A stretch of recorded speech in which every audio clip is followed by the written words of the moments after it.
बायकांना सगळ्यात जास्त कंटाळा असतो तो म्हणजे तांब्याची भांडी घासायला, कारण ती एवढ्या घाण होतात ना, घासल्यानंतर 2 दिवसच चकाचक दिसतात, तिसऱ्या दिवशी त्याची पार कळा येऊन जाते. हेच असं सगळ्यांच्या घरात होत असेल, कारण आपण बाजारामध्ये पितांबरी मांडतो, मांडल्यानंतर ती वापरली सुद्धा जाते. पण एवढी महाग असते की ती वापरल्यानंतर आपल्याला ती पुरवली सुद्धा जात नाही, कारण वापर त्याचा खूप वेळा होतो.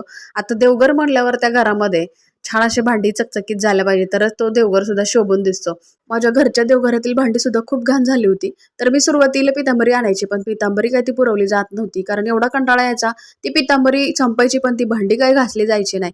म्हणून मी किराणा यादीतून पितांबरी हा ऑप्शन डिलीट करून टाकला आणि घरच्या घरी सोप्या पद्धतीने अगदी काही वस्तूमध्ये ही पितांबरी बनते.